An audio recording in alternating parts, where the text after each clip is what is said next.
Okay, I am live. Awesome. So I'm just checking the camera here, like I've got everything set up kind of funny. I'm gonna do just like my own kind of wiggle about.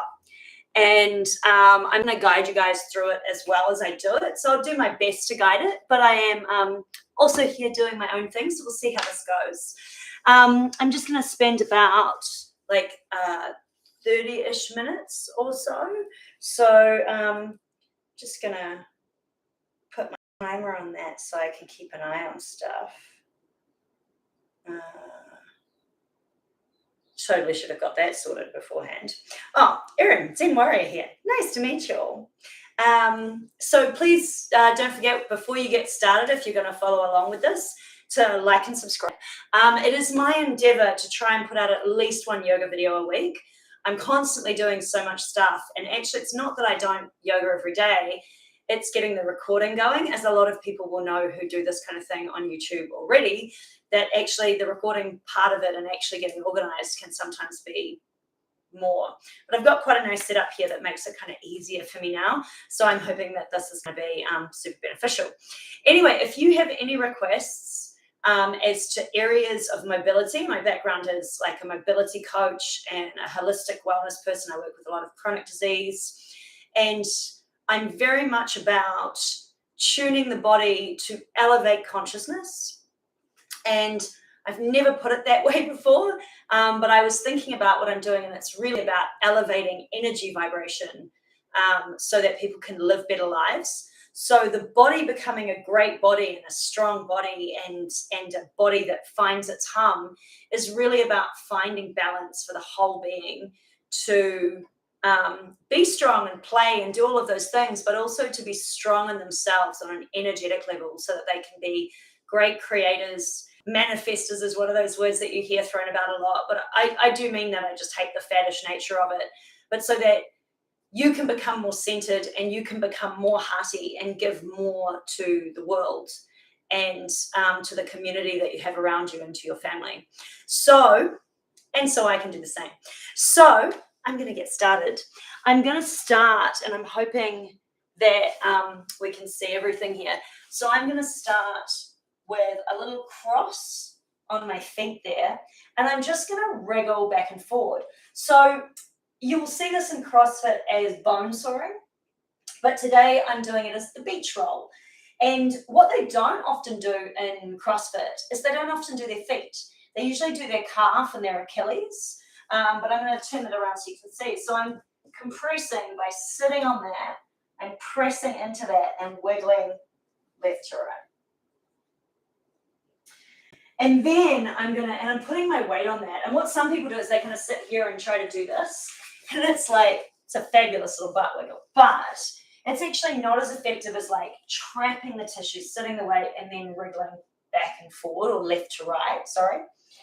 And then I'm going to go with ankle over ankle. So now I'm moving more into that bone soaring technique. This movement's actually really good for everyone. It's very good for developing your squat, which is what the CrossFitters use it for. And because it helps to open up the Achilles to allow for more squat flexion, ankle flexion.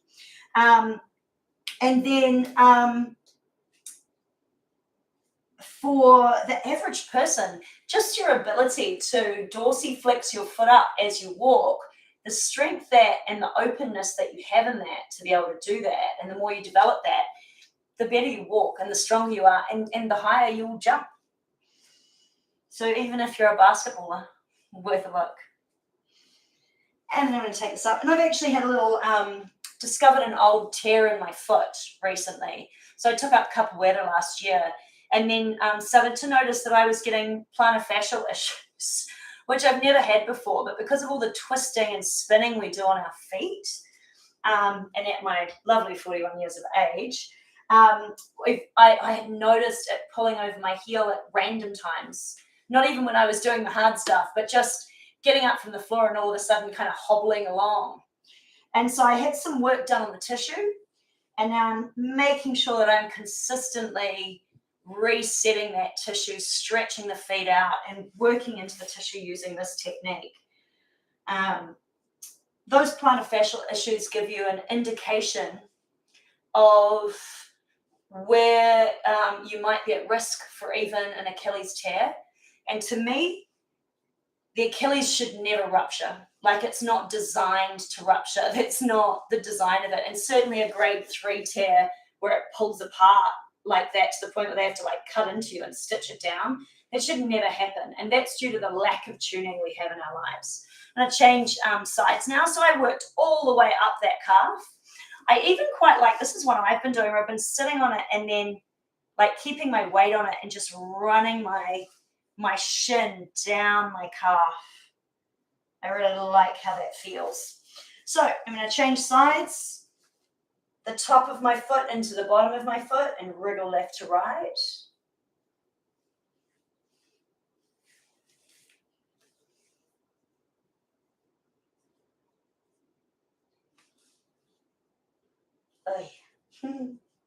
It's quite painful. You should expect a bit of pain. And then I come up and I cross my ankles. And I'm trying to grab the tissue so it almost clunks, like the bone is clunking the tissue left to right over the bone inside. And I bring it up a little bit higher.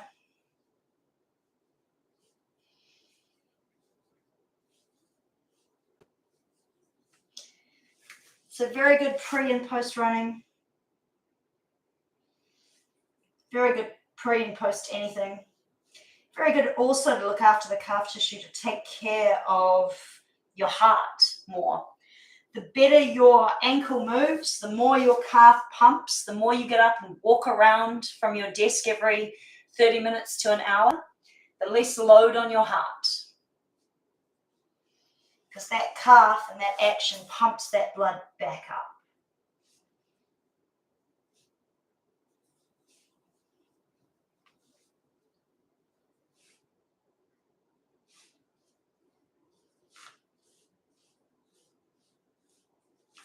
Awesome. That's that there. And so I'm going to take it now up just into my first sort of wiggle. And notice how I flexed my feet here. So when I do my cat and cow, which I'm going to do very organically here, which means I'm not going to be too worried about form, I like to dig my toes in to stretch those feet open.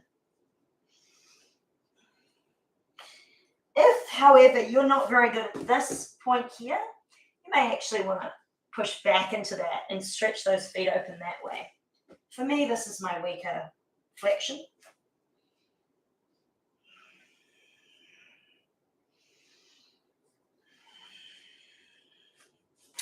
So here I'm playing very much with a movement around. I feel like my light is too bright. It's my problem lately, too much light.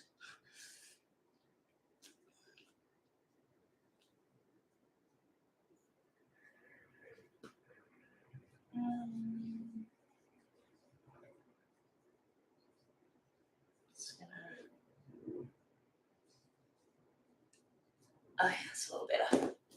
It's a bit much.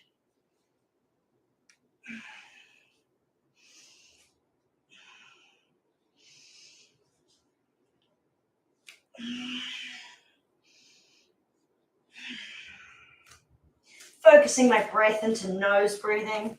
Always trying to work with that nose breath. And working with my wrists.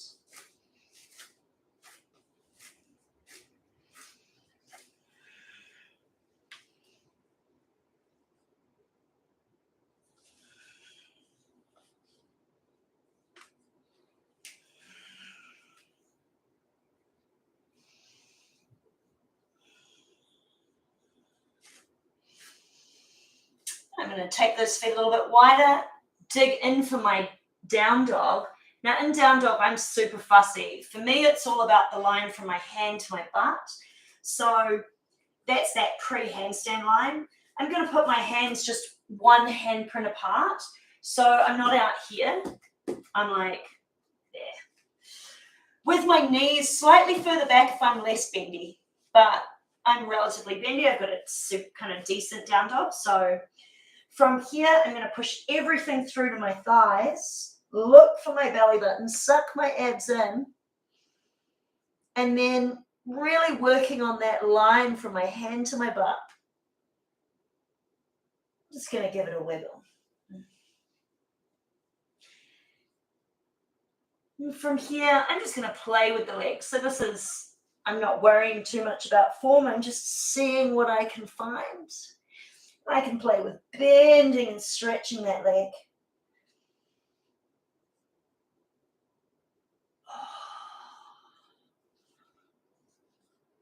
And I've got a little fly forward there. I'm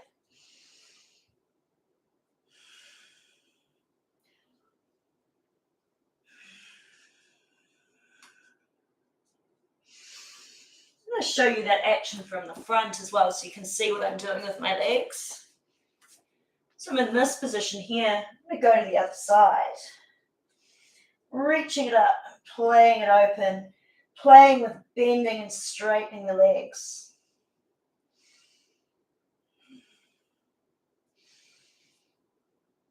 And then bring that leg out, around, in, out, around, up.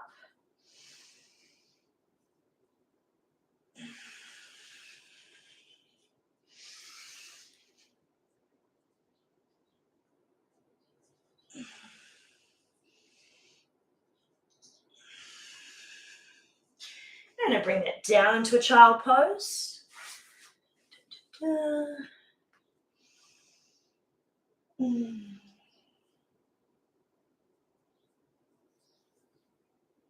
I'm going to take a side bend on that. So I'm going to move my hands over to the left, push into the right.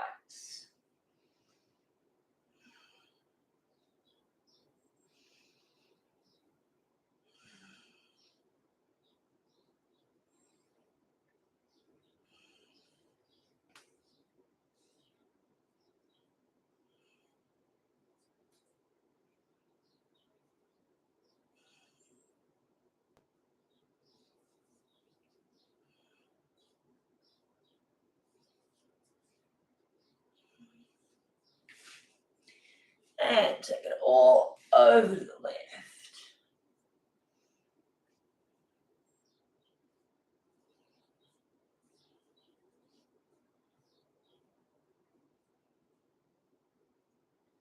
Very much breathing into that side bend, breathing into the ribs to expand and lengthen.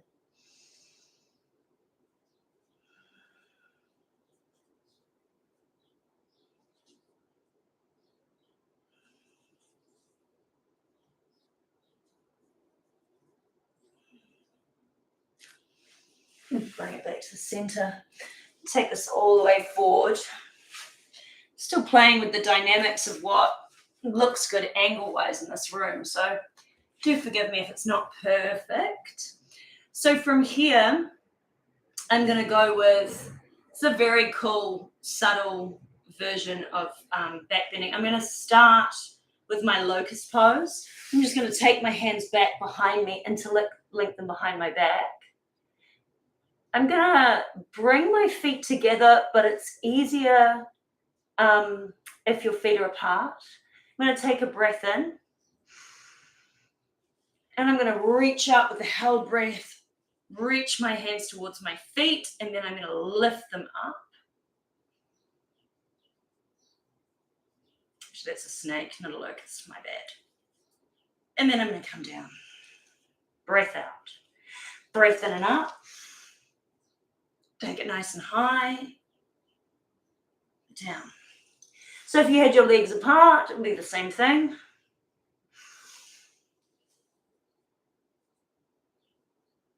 And down.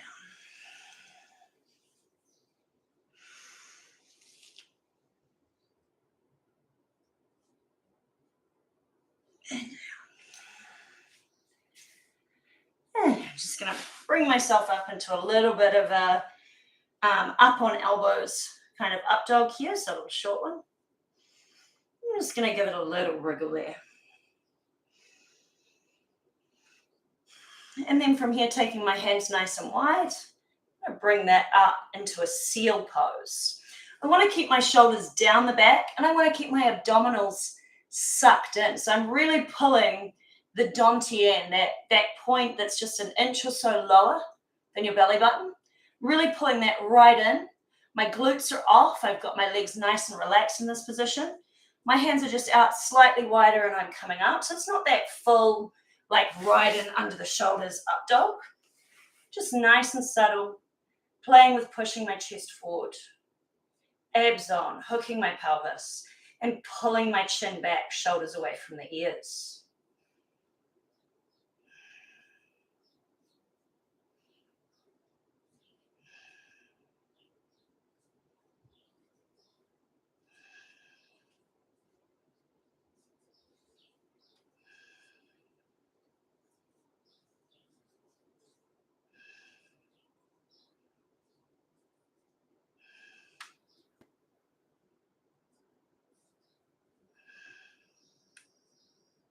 One more big breath in and out.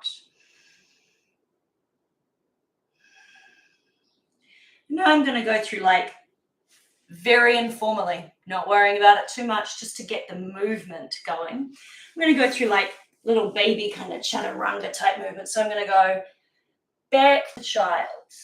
I'm going to take a little bit of a moment there just to let my lower back ease out. I'm going to look forward to my hands, trying to keep my elbows off the ground. I'm going to dive forward, come up, push back.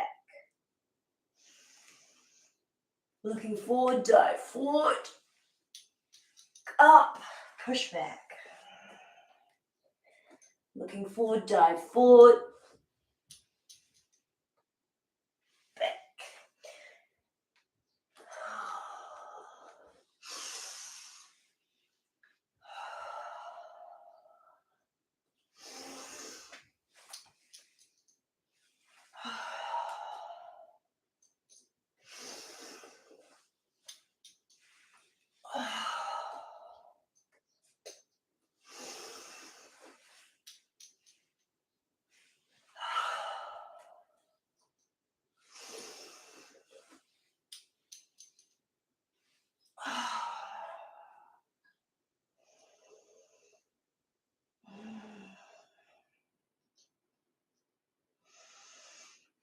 And I'm going to walk it forward, army style.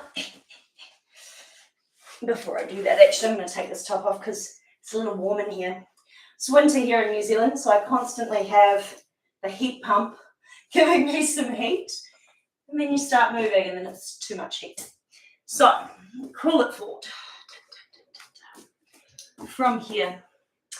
So, I need you to see this more, so I'll just wiggle it back a bit. So, I'm going to go hands and fifth. From here, I'm going to show you the easy one, which is a lovely warm-up. Then I'm going to show you the harder one. So the easier one is feet nice and wide, like just move one of the cat mini pieces of furniture out of the way. So feet nice and wide, that's the easiest, slightly close together, slightly harder, and stuck together hard, right? And I'm going to do left hand, right leg, right hand, left leg. So hands on, suck abs in. If you can, make a gap here so that your fingers can touch and maintain it the whole time. From here, I'm going to pull my shoulders down my back and I'm going to lift my left arm. I'm going to lift my head. I'm going to lift the opposite leg. Suck those abs in big time. Squeeze it up there, really push the leg straight. Take it all the way down. Abs on, shoulder down the back. I lift the arm. I lift the head. I lift the leg. All the way down. Going to keep going for a few rounds and then I'm going to show you the harder version. Hands are in fifth. That should be like cheekbone distance apart and I turn my palms up. Arms should be light and the shoulders should be constantly checked in with. You want to keep giving yourself a really long neck.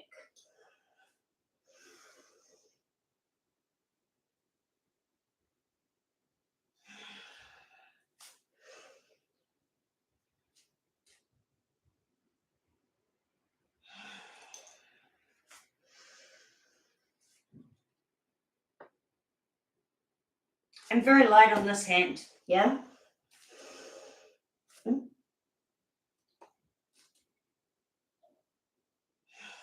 So it's 3-part movement, arm up, head up, still checking in with that shoulder, leg up, all the way down. Arm up, head up, leg up, all the way down. I'm going to tighten everything up. Legs together. Now I'm going to add in 2 arms instead of 1. You don't have to go this far. The most important thing is you get that shoulder, those shoulders away from your neck and away from your ears rather, and you're not like hunched up here. You don't want to be blocked. It's going to be harder. Also, when you lift your head, don't lift your eye line. Keep your eye line in line with the floor. So, abs on, make the gap.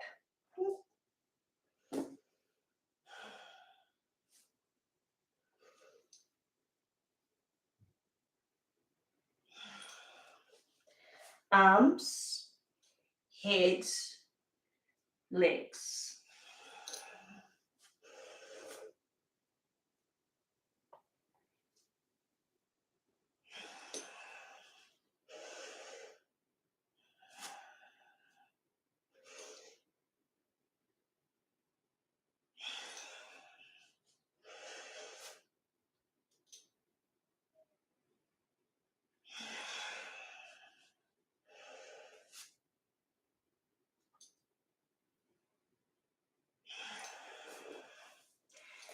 And push back to child to release that.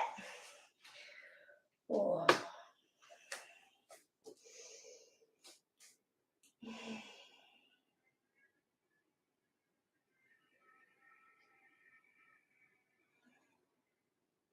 I'm going to take my side bend again, moving the hands to the left.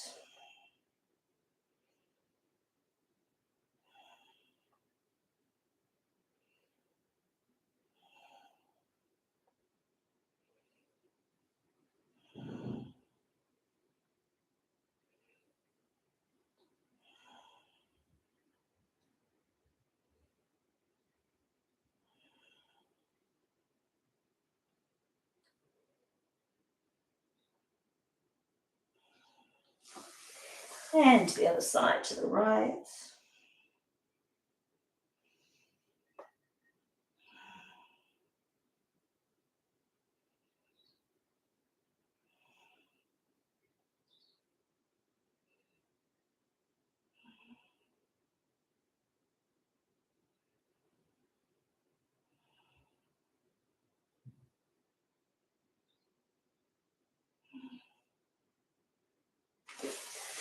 And I'm going to drag my hands in under my shoulders and drag myself up to sit. So I want to do something using, like I'd use the edge of the couch or maybe a dining room chair for this. So this is just a nice squishy box. Grab myself a foam block. I'm going to do just a little shoulder opener, which I'm a huge fan of. So this is like a variation on your cat-cow kind of movement. So instead of having your hands here, you're going to do your cat and cow, but you're going to use the block to brace your wrist. Dun, dun, dun. So it's not here just to hold on to. It's here to stop your wrists from bending. And then I'm going to drop my shoulders down here. And just like that's right into that cow movement. And now I'm going to really suck in my abs and try to round my back as much as I can. Hook my pelvis forward. And then all the way down.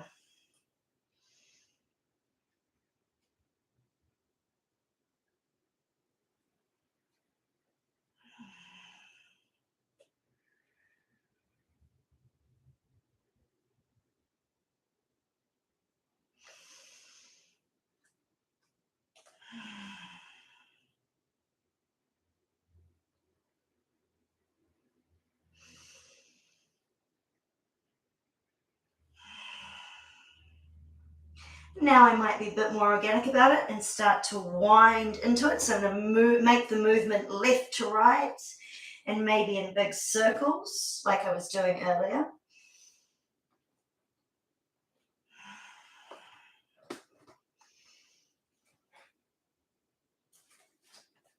And from here, holding on to this, I'm going to bend now at the elbows and try to touch this brick towards my back. And so now if I'm really, when I do this, instead of being here, I'm going to tuck my abs in and collect my ribs. And I don't want my ribs to move an inch to make this happen. Because I want the focus to be on like sort of that armpit rotator cuff kind of stretch. And this is very good pre-handstand stuff.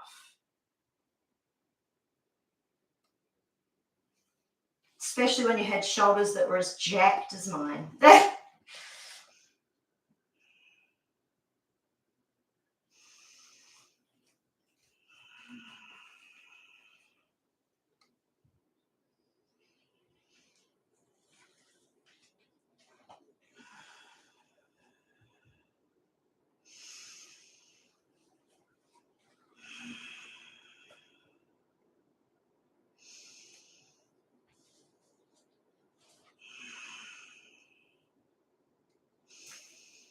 And I'm going to drop that open again.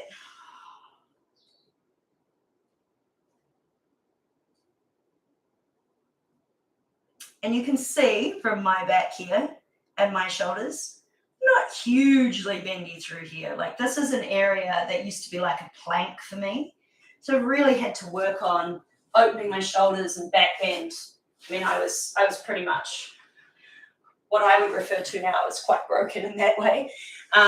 Even though I was very strong, very capable, I was throwing myself around on circus equipment, but I couldn't back bend to save my life. And it was significantly affecting my kidneys and my adrenal function and was sort of mirroring the damage that was going on there. So this back bending element is actually essential to rebuild health in the chronically diseased as well.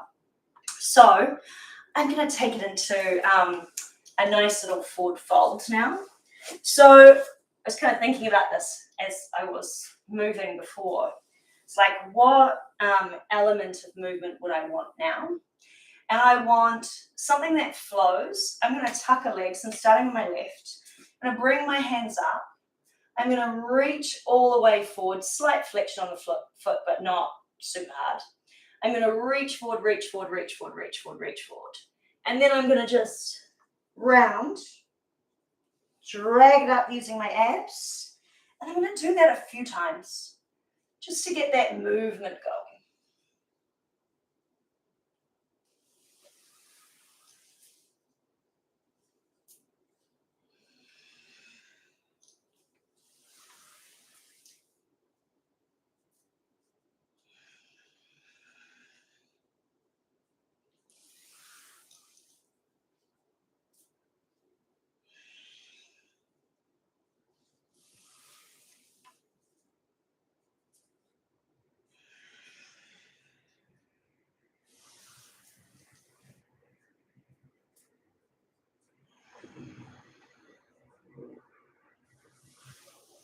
I'm going to go for one more, and then I'm going to hold.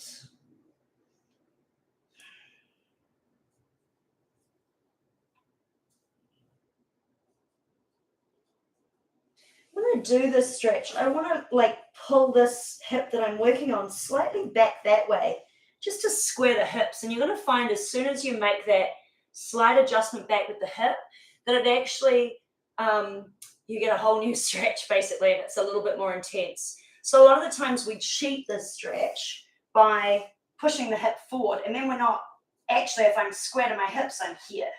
So here I want to be square to my hips there.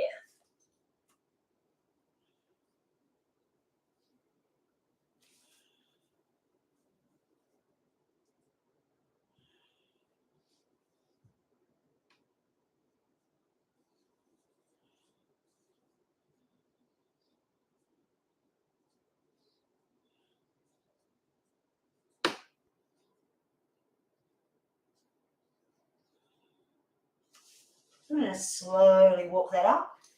And of course, do the other side. I tuck here, square the hip, which I should have said to do at the start of the other one. Bring my hands up, tilt forward, suck my abs in to round that up.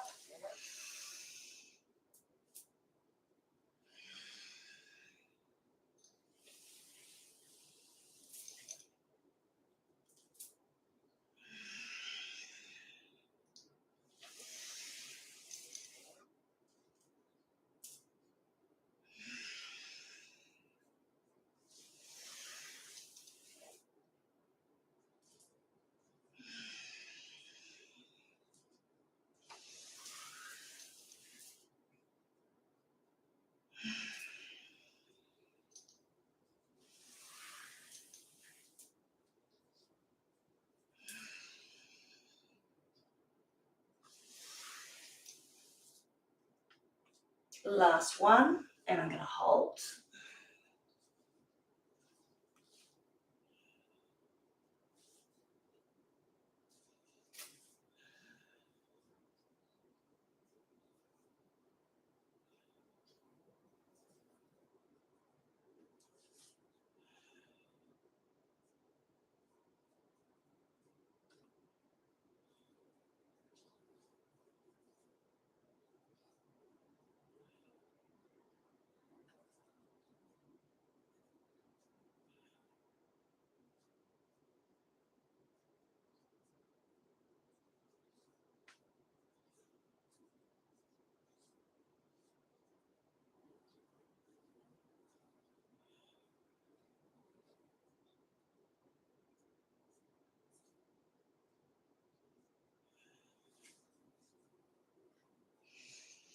So something people like to, I'm going to draw that back up. Something people like to argue about here is where the positioning of the hips should be. And the answer is there is no right answer.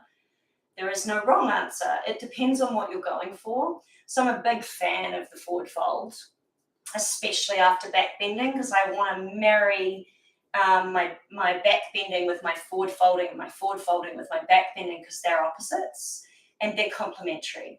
So if I want to focus on my leg stretch, and if I want to focus, for me, right into that sacral area, when I do this movement, I want to keep my back flat. If I want to gain separation of the spine, keeping my back flat is in theory what I do when I stand. I say in theory because we're all doing different things due to postural issues. So if I want to counter standing for the day, I need to fold and round that spine, and sitting for the day, again, fold and round that spine, and also go through the back bend process as well. So for me here today, I'm really going for that spinal opening, but I'm trying to take advantage of everything. So as I float my hands up and I reach forward, I go for a nice flat back, and I'm doing both legs now. So we've done left leg, right leg, now we're into both. Then as I get to the end of my flat back range, because I'm still doing that flow we were doing before, I'm going to collapse down into it, drag up into it. I come back up. I've gone into fifth, shoulders down. I'm reaching forward, rounding my spine, dragging it up. Lean.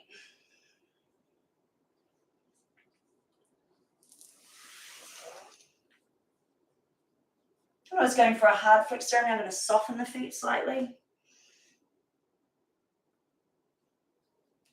And those are options. It's an option. What foot do I want in this pose? And what does the change of foot give me in this pose?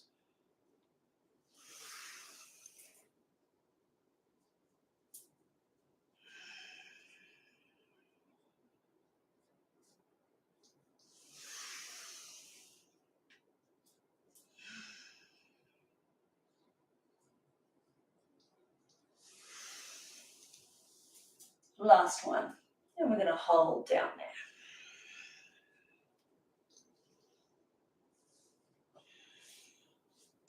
Now, while I'm down here on this one, because I can grab my feet, I can massage them. And two, because I'm down here, I can also breathe in, push my chest forward, breathe out, round down. So I'm kind of playing with that flat back idea, but at a much lower level.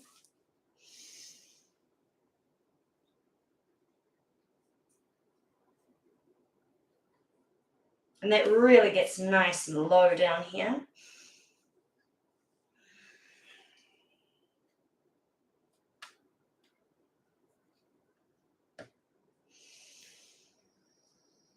And as I engage that spine and flatten my back, I create a bit more heat. And then as I round down, I can take advantage of it.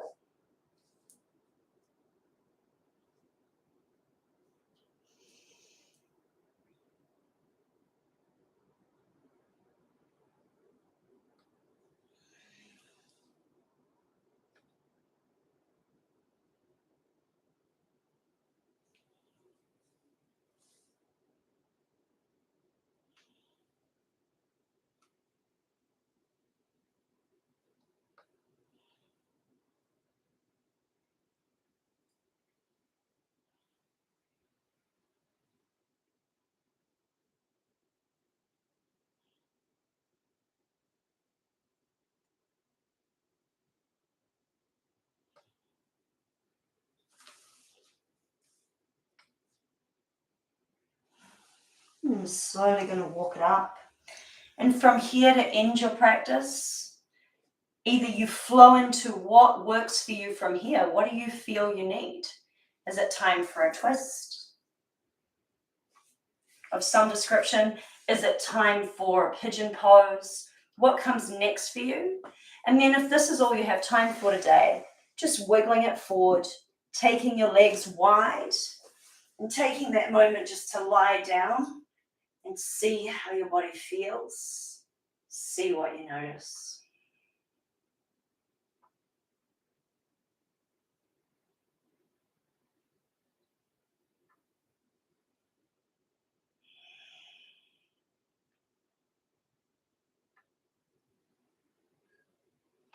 Well, however, I'm going to leave you here. I have more to do. This was a nice beginner round, so I'm going to retitle this like a beginner series. And probably a lot of my guru flows are quite beginner because I'm looking to be gentle with my body. I hope you've enjoyed today. Please like and subscribe and comment down below and follow me on Facebook and all of those other places as well, on Instagram. It's Erin ZEN WARRIOR on Instagram, Erin Palashik on Facebook. I will go back through and put that stuff in the notes as well. Thank you so much. Have a great day, and keep an eye on all my stuff for where I'm going to be next.